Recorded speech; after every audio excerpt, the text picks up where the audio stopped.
Hello, and welcome to the Tandem Builders podcast. This is our first season. You can find us on YouTube at Tandem Builder. Please make sure you like, give us that big thumbs up, and subscribe to our channel. You can also find us on TikTok and Instagram at Tandem Builder.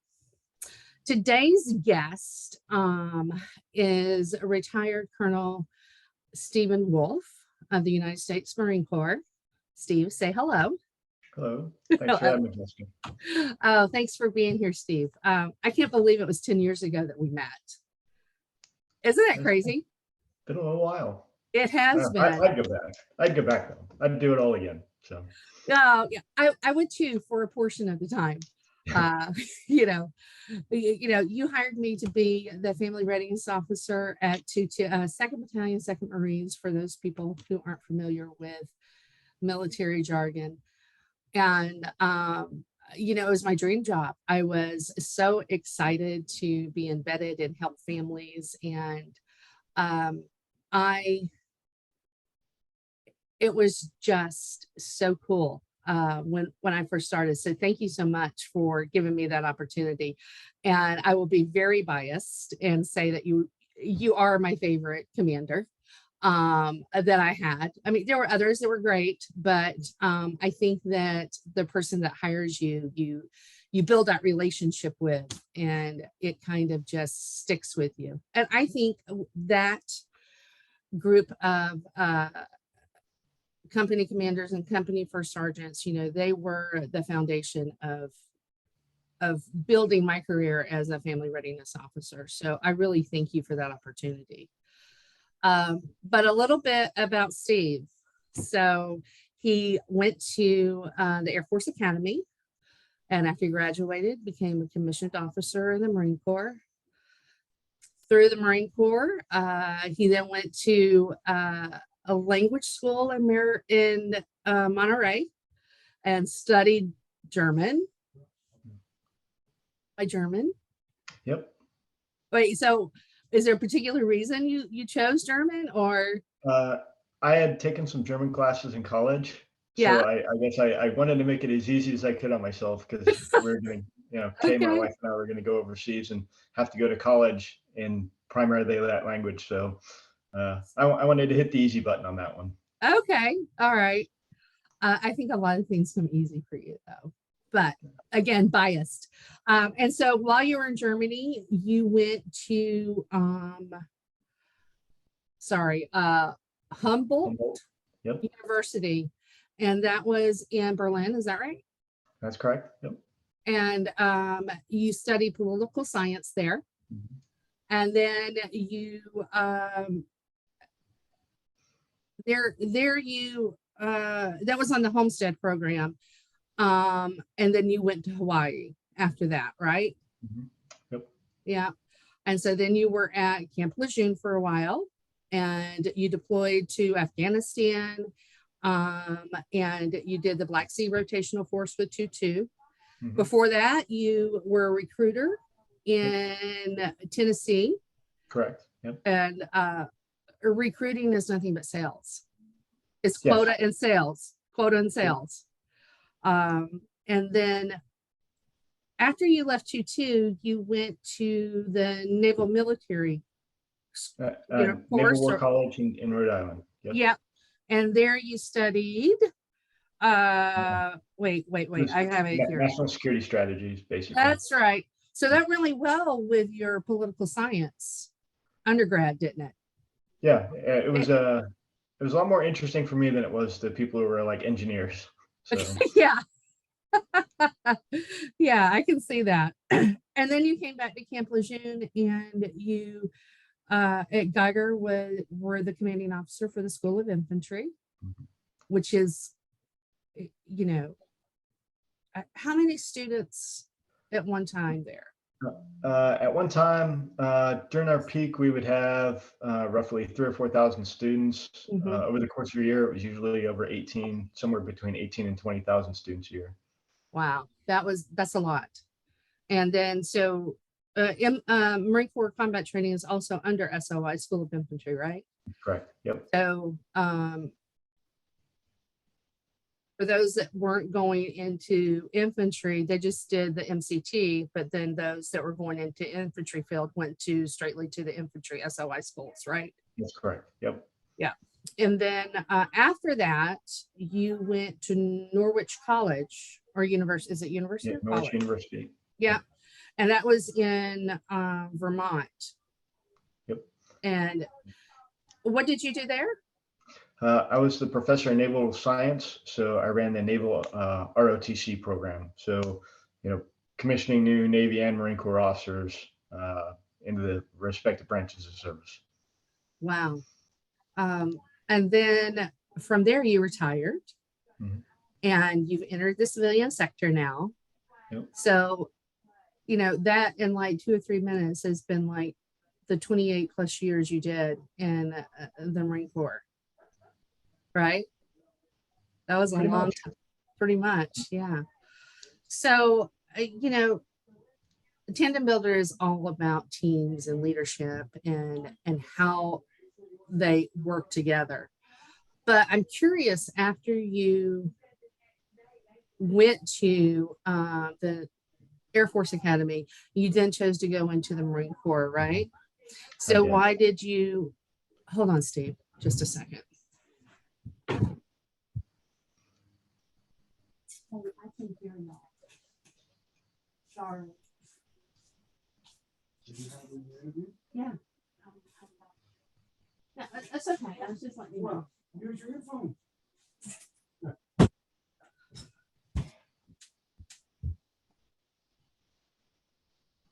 Normal 7th-day morning. Yeah, one of those things working from home, right? Well, I mean, it's my mom was playing bridge. She and Neil, the husband without the paper, which is the way I do it now, is they're out there talking. And we moved down here to Georgia almost 3 years ago to help take care of her. And they're like this, which is a good thing. But they forgot I was doing a podcast. All right, I'm going to ask the question over again. Okay, so Steve, I'm curious about when you graduated from the Air Force Academy. Of course, I know that you had to fulfill an obligation of 4 to 6 years of active service. Is that right? Yes. And then, but you chose the Marine Corps. So tell us a little bit why you chose the Marine Corps. Yeah. I guess a little background on why I went to the academy first. Sure. My Thank you. dad was an Air Force officer. He retired after 30 years in the Air Force. He was a pilot, and so I grew up around the Air Force, and I grew up on bases. And I guess it was really his example that kind of inspired me to apply to the academy and go to the academy. Once I was there, I knew I wasn't pilot qualified, so my eyes weren't good enough to be a pilot. And as I started learning more about what my job opportunities and my career opportunities were going to be in the Air Force, they weren't the things that necessarily really appealed to me. So one of the great things about the academy is you have the opportunity to do summer programs and explore your options a little bit. So I did some summer training programs with the Army, and I also did a summer program with the Marine Corps, which turned out to be Marine Corps Officer Candidate School. Didn't know that at the time going in, but that's what it was. And I guess the opportunities that I was looking for to be able to lead young people in combat, that was something that was important to me. And I didn't really think I was going to have that opportunity if I was in the Air Force. Whereas one of the other branches of service would offer that to me. The reason I chose the Marine Corps over the Army, after I figured out, I wanted to be an infantry officer in one of the branches. At Marine Officer Candidate School, I was just really, really impressed with the staff non-commissioned officers who ran the program and just their level of discipline, what they demanded from us. And they were just phenomenal individuals, and they really inspired me to want to be a Marine. So that's why I became a Marine after I graduated. That's cool. Honestly, I didn't know that your dad was in the Air Force. I don't know how I didn't know that. But so I understand a lot more now. So After you graduated and you went to Monterey and then you went to study in Germany, were there any differences, like culturally, the way the education systems were compared to in America and Germany? And how did that look? Yeah, definitely. Well, I got to go to Monterey in 1998. So that was six. I'd been in the Marine Corps for 6 years at that point. Had been out in the fleet, deployed multiple times. Had done what we call a B billet, so a billet that Hmm. isn't necessarily in your career, your focus career, and went to language school to improve that proficiency because the goal of the Olmsted program is to immerse you in that culture and in that university lifestyle. So the primary language of instruction for everything that I did was German. So my German had to be pretty good. Um, what I figured out as we went over there, it's less than a decade after the wall had come down, less than a Right. decade after reunification. And what was really interesting from a cultural perspective is the difference between Westies, so former Hmm. West German, or West Berlin uh, people, and Aussies, those who were from East Germany and East Berlin. And it was really interesting to me that I actually related much better to the Aussies than the Westies. Uh, Really? it was a very they're much more personable, much more focused on relationships. So that was something that was very interesting for me. From an educational perspective, um, Humboldt University they had what they call a magister program, which is not a master's program, so it's a different thing. Okay. And I found out very quickly that a lot of my bachelor's degree stuff didn't count for anything. So it was like I hadn't Wow. even done a bachelor's degree, just because how they set up their educational system at that time at Humboldt Hmm. was if I wanted to study political science, I might take 5 or 6 classes a semester, but only two were graded. The rest of Wow. them, they relied on everybody to do things to build general knowledge and to fulfill your interest and pursue things that you had a great passion for, but they didn't necessarily grade any of that. Um, so it was like auditing, 2/3 of Hmm. your courses. Hmm. Two of them would count for grades, and you had to have a certain number of those graded courses to eventually earn the magister. Plus, you would have to write a thesis and kind of do some of those things that you think of from the master's program. Hmm. Hmm.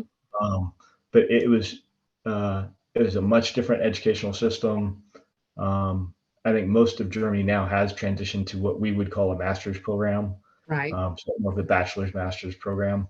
But it's been quite a while, so maybe they have transitioned, maybe they haven't. I think they have.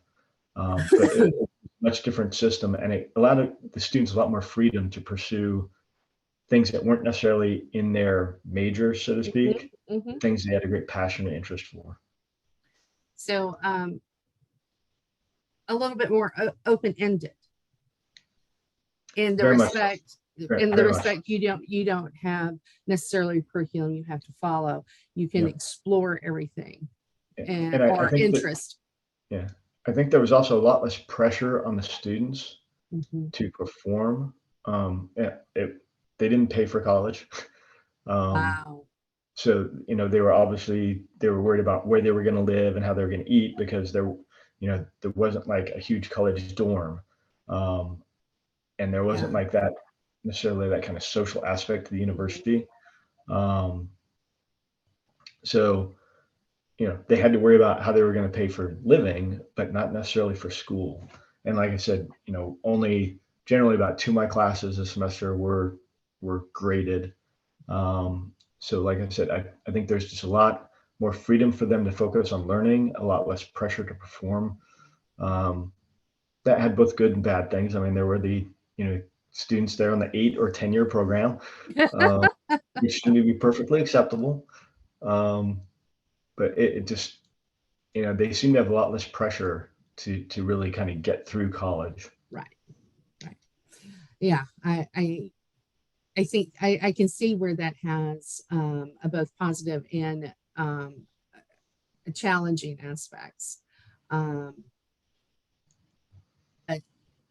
I kind of like that, though. I would have flourished in that. Yeah. I would have totally flourished in that type of environment. So that's And I interesting. do, yeah, I think for some of their students, I think it worked really well. For some, perhaps not so much, but I think that's true of most educational systems. No, I would Um, agree. yeah, I would agree. So, you've gone and had all sorts of educational experiences, both through the military and outside. And you've had a lot of courses, leadership skills and traits were developed. What influenced your style of leadership, and how, if any, has it changed over the course of the years? yeah. Um, I would say my biggest influence in the type of leader I wanted to be and that I tried to be was definitely my dad. Like I said, he was in the Air Force for 30 years. And the things that I really took away from him that I tried to maintain throughout my time leading, where regardless where it was, kind of a focus on people. Mhm. And then, not only, you have a unit mission to accomplish or organizational goal to accomplish, but if you don't take care of the people that are part of that unit or part of that organization, and you don't help them develop as people and help them see what's in it for them, Mhm. it's very difficult for that organization or unit to flourish. The other thing I took from him is you got to be willing to put in the time. Right. Ed was a really hard worker. He, and weekends he was in being around his airmen and doing things. And, um, I took that, being a leader is not easy. Being a leader is not a 9 to 5 thing. Right. Being a leader, you have to give of yourself if you want people to really give back to you and the unit. Mhm. So I think those things are foundational for me. As I went through the Marine Corps and gained experience and I guess honed my leadership, TTPs, techniques, tactics, and procedures. The thing that I hope I have improved is my communication skills. Mhm. Um, Working with non-commissioned officers and staff non-commissioned officers. Um, especially as a young lieutenant, I figured out, I couldn't communicate that with them like I initially thought I was going to, and I found out really quickly that they were just some phenomenal people with great capabilities who could do great things if you just tell them what needs to be done and give them the leash to go get it done. Mhm. That doesn't mean don't supervise them or don't make sure they're not Right. staying on track. But they like that freedom. And they're very very capable people if you Mhm. just let them be capable. Mhm. Um, and I think especially as a young lieutenant, I wanted to dictate everything. Here's how this is. Here's my 5 paragraph order, and here's how everything is going to work. And here I've got this great Rommel-esque plan, and it's all going to be perfect. And it never worked out perfect. And you know, I I'm thinking back to some examples. When we were doing a battalion evaluation that, my platoon didn't do what I wanted them to do, and I thought I'd explained it perfectly, and everything was great. And afterwards, I was talking to my non-commissioned officers and my platoon sergeant, and they're just kind of like, yeah, we just didn't get any of that. We're just kind of lost. It was, too much too soon. Yeah. We focused on the details instead of focus on what you wanted us to get done. Mhm. And those types of experience really helped me, I think, uh, develop as a leader in terms of how I communicate with people. And, after you build trust and after you build skills through training, trusting your people to go out and do what you want them to do, communicating the big picture to them, but not necessarily the details of how they need to get those things done. And I think, there's been other examples throughout my career on recruiting duty. I think I had, when I say it was over 20 different stations, 20 different offices spread out over 3 states. And the ability to manage and synchronize and direct all those Marines, in some cases, it's like one Marine in several thousand square miles, and they're not seeing another Marine for a month. But you have to take all of their effort and build all that together to accomplish your unit goals. Right. So being able to, you can't control all the details. You can't control exactly Mhm. what they're doing all the time. So having that ability to say, here's the big picture, give them the skills, give them the resources that they need, and then trust, verify, but trust that they're doing what they need to do. If they're struggling, get out there and help them. Um, and just that ability to delegate and work with teams that are widely separated. Um, that was another skill, I think, especially recruiting duty helped me develop that skill, which has helped me later on. Yeah. I eh, remembering things. There are two things I remembered that you gave me. One was, I don't need to clock your hours. I know you're going to do the work you need to do. So I don't have to know where you are every minute of the day because I know you're working. And two, you said, let me be the bad guy. If you have to tell someone no, let me be the bad guy. And that allowed for me to get into that position, learn it, and then make decisions that needed to be made, and have those relationships with first sergeants. That was absolutely paramount. And I think that the sergeant major, oh my gosh, DA Brew, Yep. So Major Diablo. Yep. Nick, um, uh, that's one of the things he told me. He goes, just go to the first sergeants. Go to the first sergeants. Just talk with them, communicate with them, and build in. And that those three things were paramount in me being able to be successful working for you. And that is one of the few times in my career that I wasn't micromanaged. And it was a totally different experience. And I enjoyed it greatly. The freedom to be able to find the details by myself helps your brain grow and helps you develop skill set. I think, and I don't remember who told me this, but somebody definitely heard this in the Marine Corps, but nobody wakes up in the Marine Corps trying to fail. Right. Everybody needs to be successful. So how do we as leaders put them in a position to be successful? How do we give them the tools and the resources to be successful? And then, especially the greater the span of the control, the greater the larger the organization. I know people who try to micromanage large organizations, and I just don't get that. I mean, I'm willing to put in lots and lots of time, but there's no way that I'm as smart as or capable as all of the people in that organization. And if we don't harness them to their full talents and abilities, one, they aren't happy. Right. And if they're not happy, they're not going to work as hard as they could work. They're not going to be as committed to the organization and the unit as they could be. And it's just not going to be a happy, productive place to work. Yeah. I told lots of my subordinate commanders, I like a big box. And what I mean by that is, I like as much leeway as you're going to give me. I like being away from the flagpole. I like not being supervised. I like, give me a mission, give me a task, give me some resources, and just let me go. And that's what I want. And I think that's what most people want. Certainly not all people, but most of your good employees, most of your good Marines, most of your good workers, what they want is, here's what you want me to do.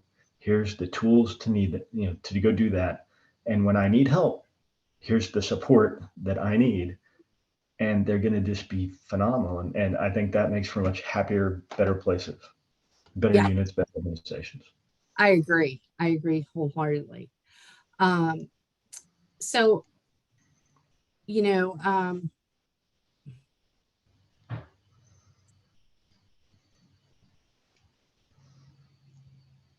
okay. So, I mean, we've talked a lot about your thoughts on successful teams and how they performed, and the different types of teams, whether they are in the military, civilian, personal, or professional.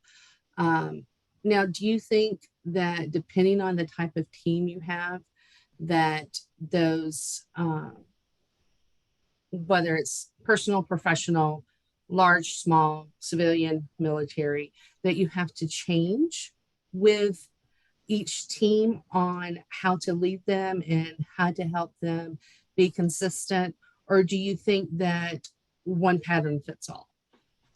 Yeah, I think there are changes that need to be made, but I think there are some foundational, if we kind of skills or traits that all of those Mm-hmm. types of organizations or units would share if they're going to be successful.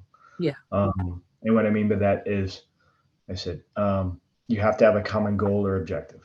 For whatever your unit organization is, if you don't know why that unit exists, if you don't know what it's trying to accomplish, it's really hard to be successful if you don't know what you're doing. You do have to communicate effectively. You have to build individual and collective skills, so training. And I know in the Marine Corps, we hated sending people to schools, Right. but we always did it because you knew you were going to get a more capable employee, a more capable Marine back. Even though there was a short-term pain, there was long-term gain for the organization because you built skill. And then training whatever skills or refining whatever procedures and working those to make sure they're effective, you have to do that training. You have to build that individual and collective skill. You have to build trust. Right? And trust comes from effective communication. It comes from proficiency. It comes from that experience that you gain while training.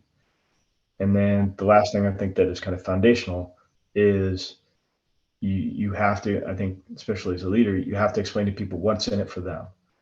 What am I giving you? If you're an employee, if you're one of my subordinates, if you're a Marine in my organization, or a civilian Marine in my organization, or a sailor in my organization, what is this organization giving back to you for all that we are asking you to do? Right. And so I think if we look at those as kind of foundational concepts for effective teams or organizations, how you do those in a large organization isn't the same as, if I had, at the School of Infantry where I had 800 instructors and people working to support all that, how I did that was different than when I was a platoon commander. Mm-hmm. Mm-hmm. Because you don't have as much interaction with each individual person. You can't because there's so many people. There's too many. Yeah. But I think, but that's where delegation and building your subordinate leaders, those mid-level managers, if you will, Mm-hmm. building those skills and those traits within them to be able to push that down. That may be a way of doing that same foundational skill in a larger organization. So Right. the how changes, I think, based off the type of organization, but I don't think the what necessarily changes. Right. Yeah, I get that. I think that's very important to remember.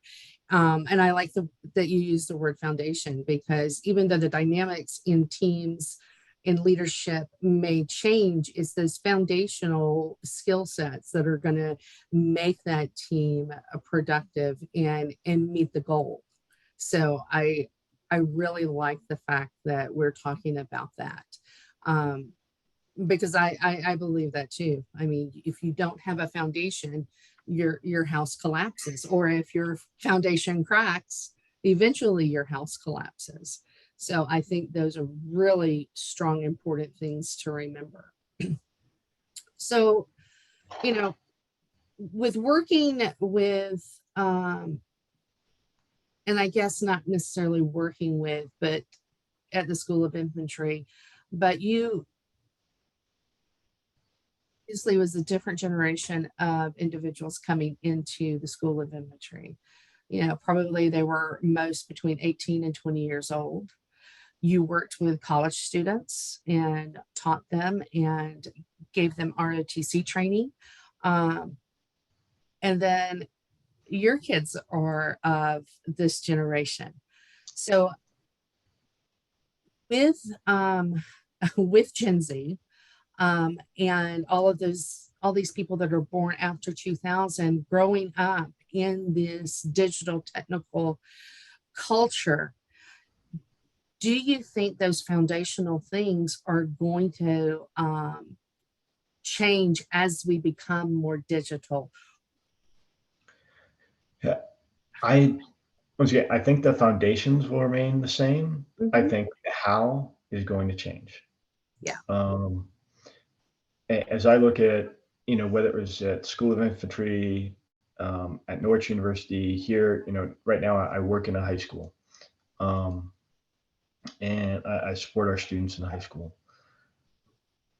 All of those, the young people, there are far more technically savvy than I will ever be, and the digital communication and social media is a part of their lives that is not going to go away.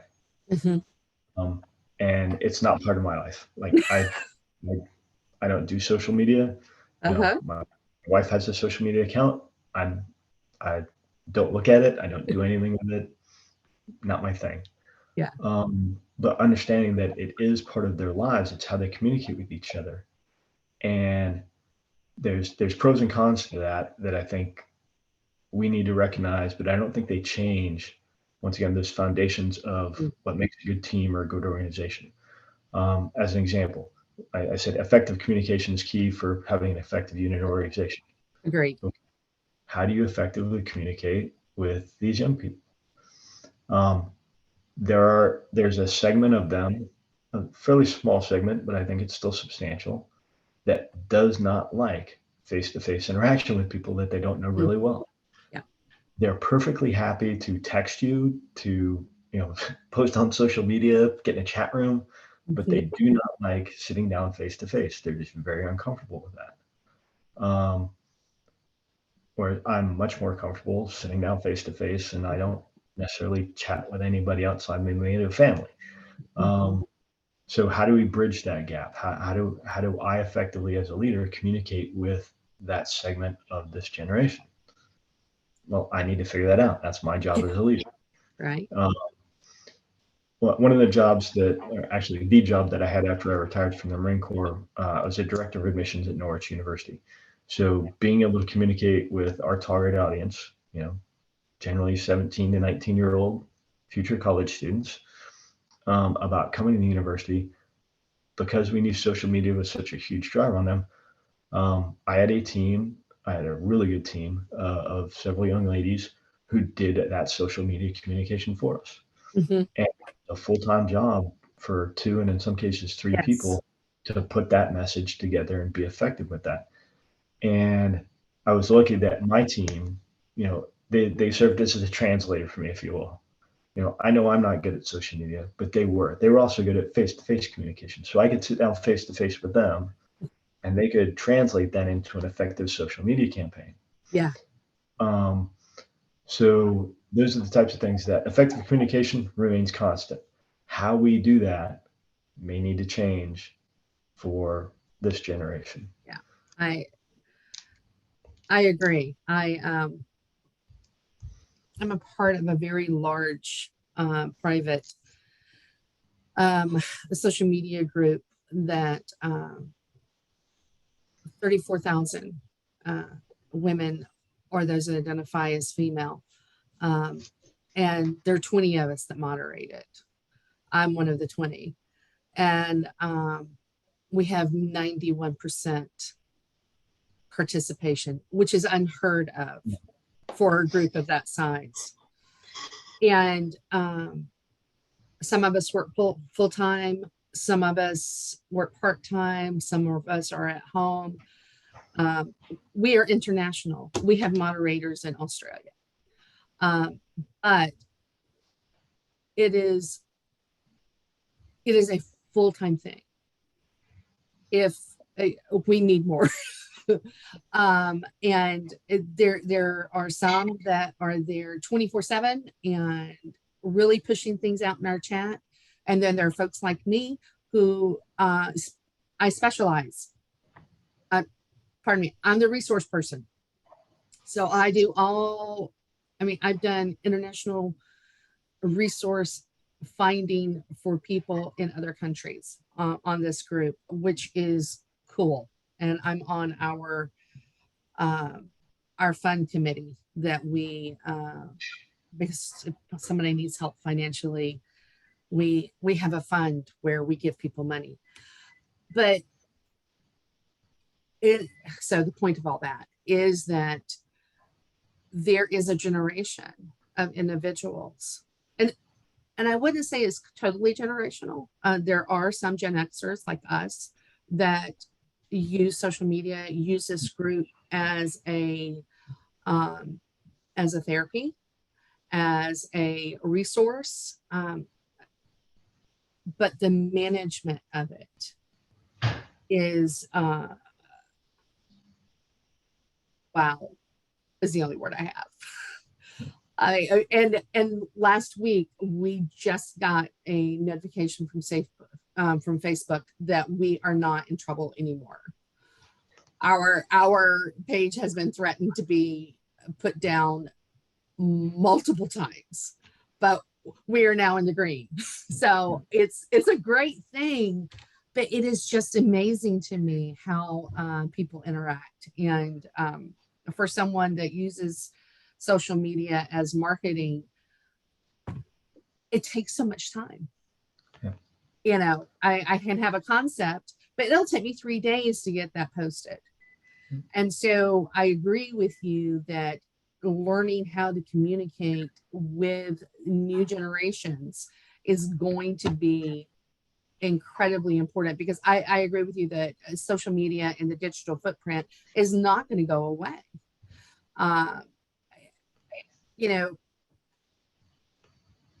the leadership probably and the team development may have different skill sets, if you would agree.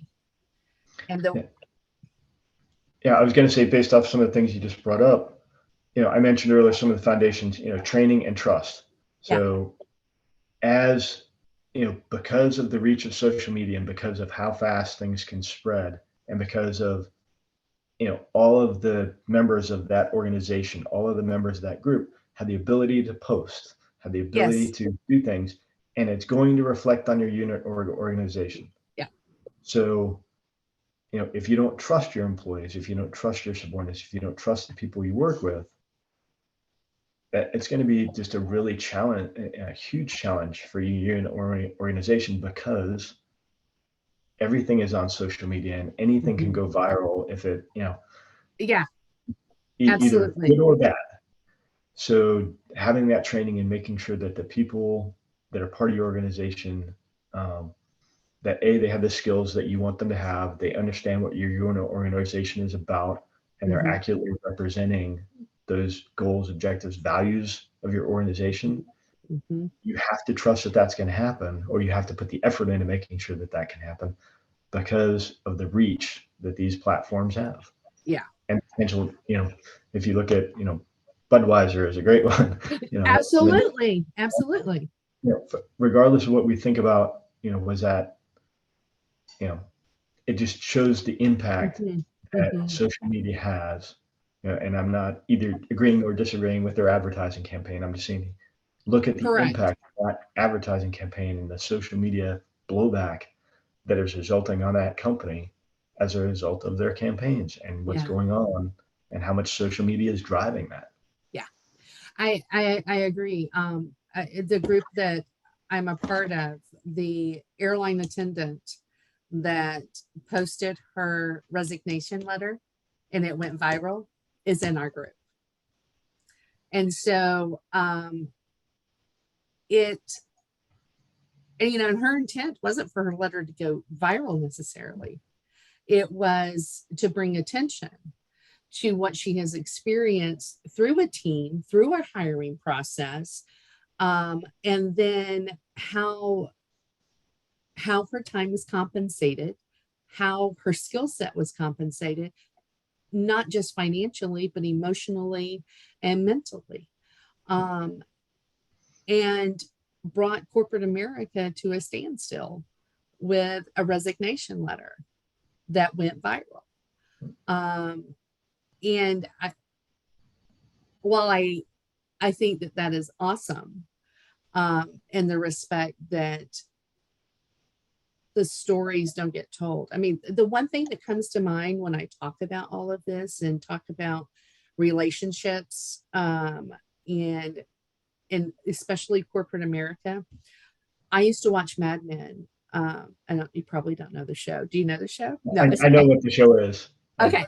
I So, don't watch it. Yeah. but yeah, so the premise is that is this ad company, and they're drinking all day, they're smoking all day, they're cheating all day, they're putting out all of this crazy these ads, and they're very successful, but you see that's all the people see from the outside, but everybody in the industry knows all the crap that goes on.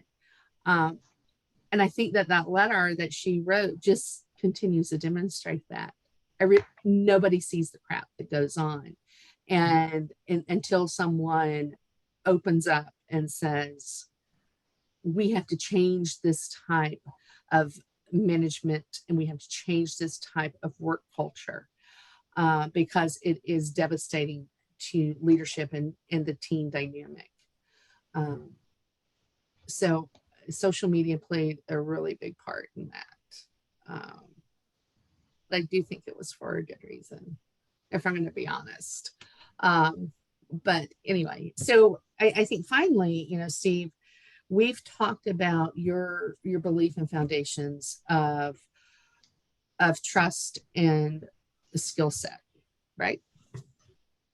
And would it be fair to say that you think those are the secrets to keeping a team healthy and having and the communication and caring for the person or the people? Would it be fair to say that you think that those are the keys to keeping your team and healthy? Yeah. And not to make it like a list, and I realize, people Yes. that do lists generally do three. As I was thinking about our conversation, I kept on coming back to five things, and some people might, be able to combine some of these, but, one, everybody should have a common understanding. What's our goal? What's our mission? What is our purpose for being? What does our unit or organization do? Without that, I think you flounder. Yep.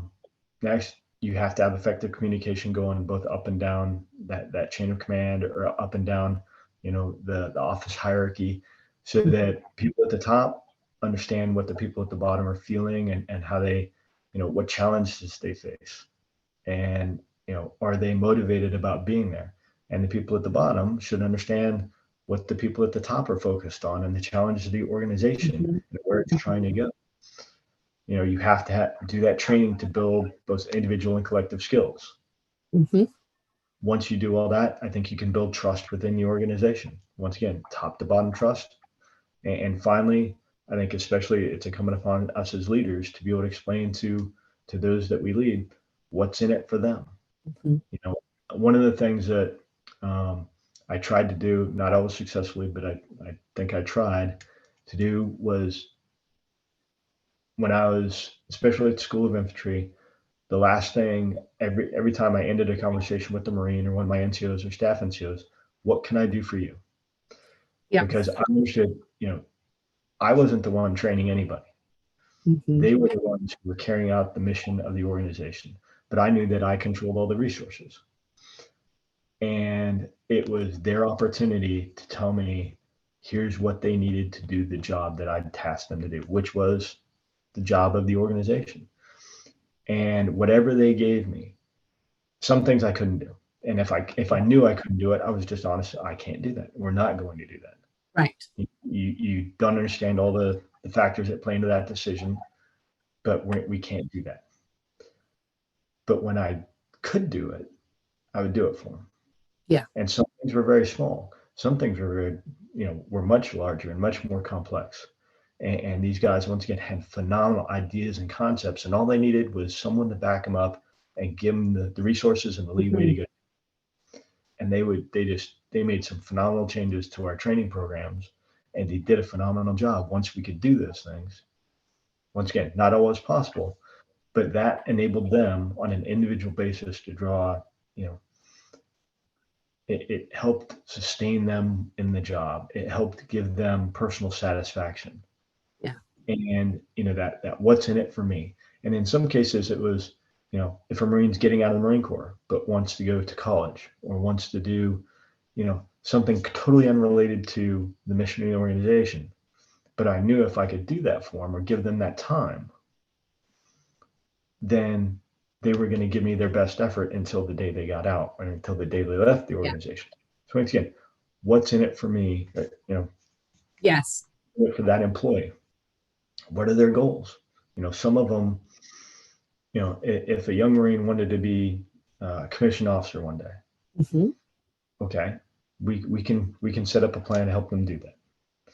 If a Marine wanted to get out and go to college, okay, have you done these steps? Mhm. Here's how I can put you in a position to be successful for your goals 10 years down the road. And doing that for those people, I think it was the right thing for me to do. But Mhm. I think, again, it makes for a better organization because the people within that organization see that unit investing back in them. Yeah. So it's taking, it's also giving back. So, once again, and I'm sorry, there was 5 things in there, perhaps not. No, you don't have to Yeah, apologize. No, that is a good thing. To I you know I think that when we don't have a clear idea of what works and a formula, if you will, because in my opinion, what causes the gears of teamwork to stall, their clutch to get stuck, if you will, is that formula isn't there, and that's that's what TandemBuilder wants to do. TandemBuilder wants to help um, grow that process with any organization or with any person, understanding that most of the time we are flying an airplane while it's being built, you know, and it's flying. We may have some stuff, you know, going around, um, but we are getting there. And at the same time as we're flying it, we're putting all that program into work.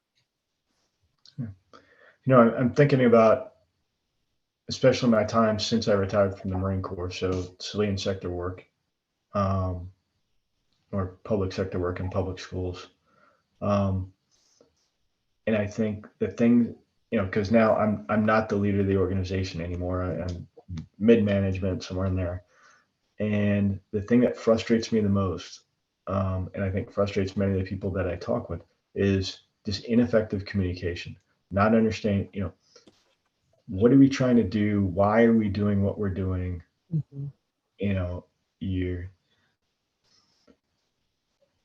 and some things are fairly petty, some things are not. But I think people, if there's not effective communication about, here's what we're doing, here's why we're doing it, here's what I need from you, here's what I'm Mm-hmm. providing to you to get your job done. Um, those, without answering those questions or without communicating effectively on those types of topics, I think everybody gets really, really frustrated, and people just tend to start to shut down or start Mm-hmm. to, I'm punching the clock. I'm doing Right. the bare minimum because I don't understand why I would do any more because I don't understand what we're doing. It becomes a relationship of I give you time, you give me a paycheck. Yep. And Yeah, certainly there are functional companies and units and organizations that do that and they do that long term. Certainly not optimal in my view. agreed. Agreed. So, gosh, it's been great talking to you and seeing you face to face, Yep. kinda. And again, I thank you immensely for being here and sharing your thoughts on leadership and team building and how teams interact. I think that from the chair that you sit, that you do it well, and it's my privilege to have you share that with TandemBuilder and with our audience. So Well, thank you just for being here. yeah. Uh, Thank you very much for having me again. And like I said, I appreciate everything that you did for us in 2-2. I appreciate everything you did for our families, and all the things that we talked about today. You know, those are some of the very difficult circumstances Mhm. of separated families, and all the families are separated and have family crisis and all these things going on. Yet we have limited ability to support those families. Right. So that communication and that focus on here's what I can do for you, Mhm. Mhm. building skills within families to take care of themselves, Right. um, Right. and trusting that everybody's going to try to do the right thing.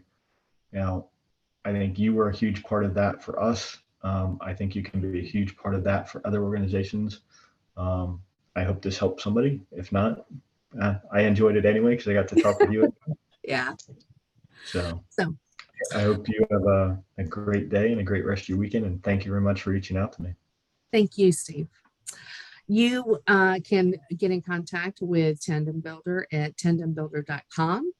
Again, on Instagram and TikTok as Tandem Builder, and on YouTube. We will have this podcast put out through YouTube and on voice only on Spotify. Thanks again, Steve. And everyone, remember, moving together is what makes us successful.